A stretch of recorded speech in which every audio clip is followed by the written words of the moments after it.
বাচ্চা হইতে বলে ডাক্তার দেখানো লাগে, আরে ডাক্তার দেখানো ছাড়া 18-20টা করে এক একজনের হয়েছে, বুঝেন নাই? ইদানিং আইসা বলে বাচ্চা বলে ডাক্তারে বানাবে, মানে স্বামী স্ত্রী পারতেছে না। তা এখন ডাক্তারও পারে না, দেশের বাইরেও যায়, তো সব ডাক্তার মিলাও কোনো বাচ্চা একটা হয় না, তারপর টেস্ট ডিপে নিয়ে যায় হয়। তা এখন বাচ্চা বানানো কত কঠিন, ওরে আল্লাহ। আর আগে বাচ্চা ঠেকানোর জন্য বাড়ি বাড়ি যে বুঝি তাহান নিয়েন না, অনেক নিছেন। কল্পনা করেন, মানে পরিবার কল্পনা বলে করবো, হ্যাঁ পরিবার বলে কল্পনা করবো, মানে বুঝছেন? এমন কল্পনা করছে যে এখন আর হইতেই চায় না, হয় বন্ধ হয়ে গেছে। কেমনে হইব? যে ধান খায় এই ধানের বীজ দিয়ে বীজতলা হয় না, হে ধান হলো নপুংসক ধান, হে খাইয়া হ্যার বলে পুরুষত্ব বা নারীত্ব থাকবে। কি একটা আশ্চর্য কথা, বুঝলেন নাই? মানুষকে আল্লাহ যে খাবার দিয়ে পাঠাইছে পৃথিবীতে, সেই খাবারকে বিকৃত করে সে বলে মানুষ থাকবে। ও তো মানুষ থাকবে না, ও একটা বিকৃত জিনিস হবে, যা অলরেডি হয়েছে, রুগী।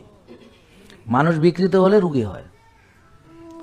তাহলে কোষের বিকৃতি কিভাবে হয় বুঝেছেন? কোষের বিকৃতি, ধরেন কোষ ফাঁকা ছিল, সুন্দর ছিল, এখন খাইতে খাইতে জমাইতে জমাইতে ওভারলোড করছে।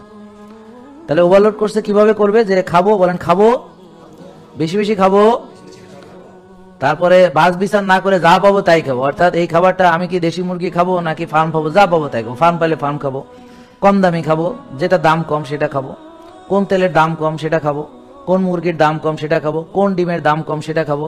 তো এইভাবে আমরা কমে খাইতে চাই, আমরা একটা জায়গায় টাকা বাঁচাইতে চাই কমে, কিন্তু শাড়ি গহনাতে আবার ভালো দাম দিয়ে কিনতে চাই, কারণ নাহলে গহনা নকল হইতে পারে। একটা ব্র্যান্ডের গাড়ি কিনে তেল কোথায় ঢুকাবে, ভালো তেল কোথায় পাওয়া যায়, 2 টাকা বেশি হলেও আমি একটা ভালো পাম্প থেকে ঢুকাবো, ইঞ্জিন অয়েলটা সবচেয়ে দামিটা ঢুকাবো, কিন্তু নিজে খাবো সবচেয়ে কম দামি তেল।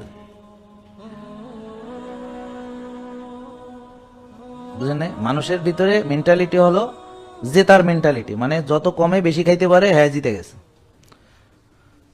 এখন 1 লিটার তেলের দাম 4000 টাকা, 4500 টাকা, আর 1 লিটার তেলের দাম 100-150 টাকা। কোনটা খাবেন আপনি?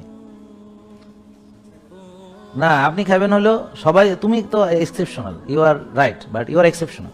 সবাই খাবে হলো কম দামি যেটা খাচ্ছে। তোমার বাসায় সয়াবিন তেলই তো খায়, তাহলে তোমরা চেঞ্জ হয়েছো, মাশাআল্লাহ, গুড গুড, ভেরি গুড। যাক, একটা ফ্যামিলি পাইলাম, ওরা চেঞ্জ হয়েছে। মেজরিটি সয়াবিন খায় কেন? সস্তা।